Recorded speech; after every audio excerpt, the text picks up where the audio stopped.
Liverpool. Klub, ktorý posledné roky bojoval o najväčšie trofeje, ale aj klub, ktorý prechádza veľkou prestavbou. Odchod Jurgena Kloppa uzatvára jednu z najväčších ér v histórii The Reds. No teraz prichádza nová kapitola. A začína poriadne silno. Jeremy Frimpong, Florian Wirtz a Miloš Kerkez. 3 mená, ktoré môžu zmeniť budúcnosť Liverpoolu.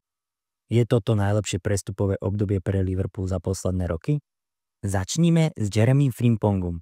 Explozívny krajný obranca, ktorý posledné sezóny žiaril v drese Bayeru Leverkusen. Jeho rýchlosť, dribbling, práca s loptou a neúnavné výpady dopredu z neho robia jedného z najlepších pravých bekov na svete. V Leverkusene pod Xavim Alonsom bol kľúčový.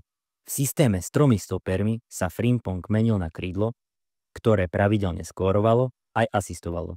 Pre Liverpool, ktorý pod novým trénerom plánuje flexibilnejšiu taktiku, je to ideálna posila. Ak sa mu podarí preniesť formu z Bundesligy do Premier League, fanúšikovia sa môžu tešiť na brutálne rýchle prechody po pravej strane. Po odchode Trenta Alexandera-Arnolda do Realu Madrid sa Frimpong stáva ideálnou náhradou. Florian Wirtz, meno, ktoré poznajú všetci, ktorí sledujú európsky futbal. Jeden z najväčších talentov nemeckého futbalu poslednej dekády. Tvorca hry, ktorý v Bayeri Leverkusen hral ako veterán. Aj napriek tomu, že ešte ani neoslávil 23. narodeniny.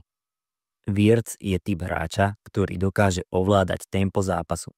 Vie si pýtať loptu, nájsť priestor, prekvapiť prihrávkou, zakončiť z diaľky a zároveň pracovať smerom dozadu. Liverpool po odchode Fabíňa a s kolísavými výkonmi v strede pola túži po stabilite aj kreativite. A Wirtz je práve ten typ, ktorý môže zmeniť spôsob, akým The Reds hrajú. Nie je to len posila, je to budúci líder zálohy. Ak si udrží zdravie a formu, môže byť pre Liverpool to, čo bol pre City Kevin De Bruyne. Mozog, ktorý rozhoduje zápasy. A teraz niečo menej mediálne známe, ale o to zaujímavejšie. Miloš Kerkez. 20-ročný maďarský ľavý obranca, ktorý zaujal vo farbách Bournemouthu aj reprezentácie. Je fyzicky výborne pripravený, dôrazný v súbojoch, aktívny v útoku a nebojí sa kombidovať. V porovnaní s Andrewom Robertsonom ponúka o niečo viac dynamiky smerom dopredu, ale aj väčšiu agresivitu pri návrate do obrany. A presne to Liverpool potrebuje. Konkurenciu a rotáciu na kraji obrany. Kerkez je zároveň investíciou do budúcnosti. Nie je to len záplata, je to hráč, ktorého potenciál môže byť obrovský, ak dostane správne vedenie a herný priestor. S Robertsonom po 30-ke je Kerkez ideálna náhrada do ďalších rokov. 3 prestupy. Frimpong, Wirtz, Kerkez.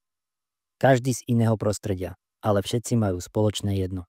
Extrémne vysoký potenciál. Liverpool si uvedomuje, že návrat na vrchol nebude jednoduchý. No ak tieto mená zapadnú do systému Arneho Slota, môžeme sa veľmi rýchlo tešiť na novú éru The Reds. A čo je ešte zaujímavejšie? Tieto prestupy nie sú len o prítomnosti, ale hlavne o budúcnosti. Budúcnosti, v ktorej Liverpool znova hrá dominantný, rýchly, moderný futbal. Tak čo, fanúšikovia Liverpool?